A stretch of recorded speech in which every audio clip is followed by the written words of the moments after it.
발언에는 제한 시간이 있습니다. 시간 배분에 신경을 쓰시고 특히 주도권 토론에서는 본인의 발언에만 너무 많이 하라지 마시고 상대 답변 시간도 좀 충분히 확보해 주십사 당부 말씀을 드리겠습니다. 다만 상대방이 발언할 때는 끝까지 들어주시고 반대 토론하시는 것이 좋을 것 같습니다.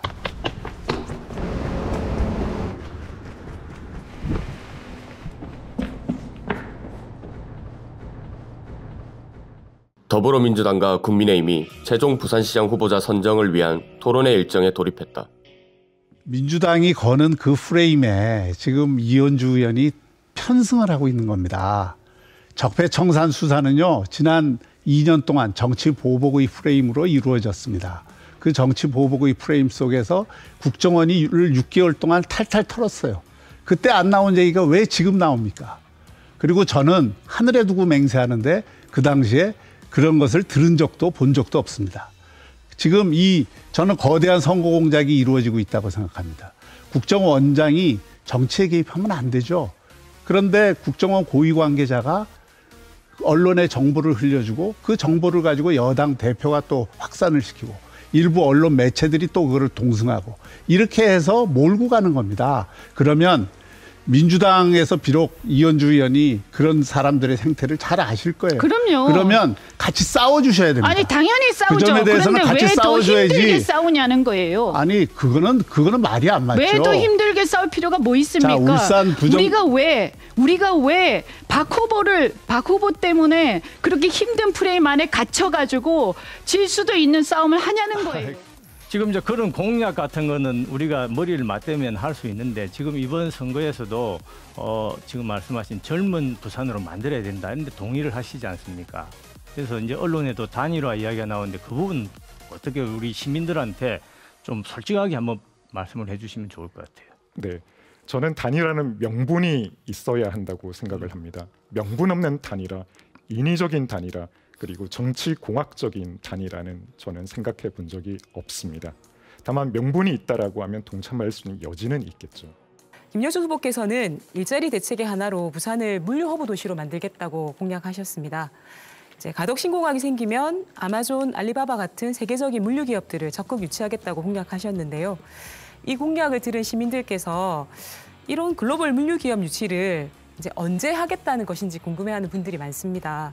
이제 가덕 신공항이 만들어진 후에 하시겠다는 것인지 아니면 지금 당장이라도 시장이 되시면 착수하겠다는 것인지 궁금해하시는 분들이 많은데 답변 부탁드립니다. 예, 당장 하겠다는 겁니다. 부산에는 가덕 신공항만이 아니라 지금 현재도 부산 신항이라고 하는 또 부산 북항이라고 하는 세계적인 항만을 갖고 있는 도시입니다. 이런 항만 인프라를 활용해서 이미 중국에서도 그런 물류 기업들이 부산이라면은 자기들의 동북아시아 물류 허브 여러 개 중에 하나로서 부산이라면은 참 좋겠다라는 그런 의사타진들이 있다고 합니다. 제가 간접적으로 다른 분을 통해서 이야기 듣기도 했고요. 그래서 알리바바뿐만 아니라 미국의 아마존 같은 기업들도 중국 시장에서 유통되는 물건들은 중국에서 바로 물류를 하겠지만 한국이나 일본에 배달을 하는 그런 물건들은 부산에서 일단은 하역을 하고 여기서 뭐 한 달치면 한 달치 정도를 쌓아놓고 주문이 있을 때 하루 이틀 이내에 한국, 일본 이런 데 전역에 배달할 수 있는 시스템을 만드는 데는 부산이 가장 적지입니다. 그래서 부산이 현재의 부산 신항과 북항이라는 인프라를 활용해도 충분히 알리바바, 아마존 같은 세계적인 물류 기업들 유치할 수 있고요. 지금 또 우리가 이 코로나 시대를 겪어보면서 경험을 해봤지만은 지금 비대면 거래, 또 전자상거래가 너무 활성화되고 있지 않습니까? 이런 시대이기 때문에 부산이 동북아시아의 전자상거래 허브 중에 하나로서 튼튼히 자리 잡을 수 있다고 생각을 합니다. 이런 조건들을 적극 활용해서 당장 세일즈를 하겠습니다. 저는 우리 시민들께 뭐 아마존, 알리바바 이런 유명 기업들을 이제 거론하면서 유치하겠다라고 발표한다면 적어도 그런 신뢰성이 확보되는 것이 먼저라고 생각을 합니다. 하지만 김영춘 후보께서 답변 과정 중에서 이런 기업들이 부산에 진출할 의향이 있다고 합니다. 간접적으로 전해 듣기로는이라고 말씀하셨는데요. 그것은 사전에 충분한 의사타진이 되지 않았다는 것으로 판단이 되고요.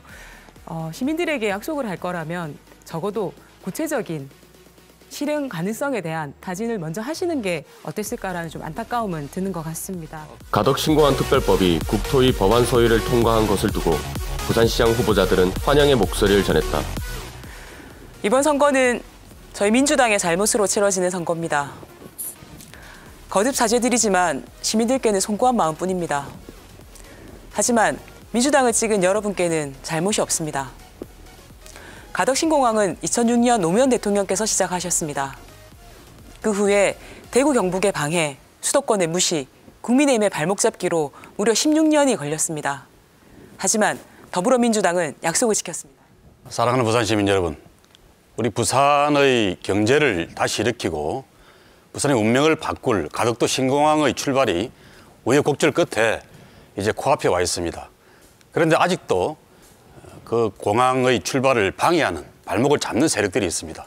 오늘 우리 후보 세 사람이 국회에 가서 단호한 저희 입장을 말씀드리고 왔습니다. 이번 선거에서 부산 경제를 살릴 시장을 뽑아주십시오. 예, 이번 선거는 1년 3개월의 임기의 시장을 뽑는 선거입니다. 파악하고 준비할 시간이 없습니다. 지금 부산은 코로나19로 민생 경제가 무너지고 있습니다. 수많은 기회 사업들, 대통령 임기 내에 첫 삽을 떼야만 합니다. 이런 엄중한 상황을 초보 운전자에게 맡겨서는 안 됩니다. 위기는 막고 기회는 잡아내겠습니다. 그간 부산을 지켜온 길을 잘하는 시장 후보 변성환이 하겠습니다. 4월 7일 부산시장 보궐선거가 한 달여 앞으로 다가오면서 후보자들을 바라보는 시민들의 시각은 다양해지고 있다. 제질 사람은 나오면 안 돼. 그 책임을 져야죠, 책임을. 공평인가 뭐 단어 잘 써도만은 책임을 지려면 나오면 안 되지. 저희는 청년으로서 청년 일자리를 조금 더 많이 좀 창출해 주실 수 있는 분이면 좋겠어요. 이번에 신문을 봤었는데 부산에서 인구 감소가 되게 심했대요, 이번에 제일. 그래서 광역시인데도 이렇게 일자리가 없어서 떠나가는 청년들이 되게 많기 때문에 청년들도 그렇고 어른들도 그렇고 좀 더 살기 좋았으면 좋겠어요.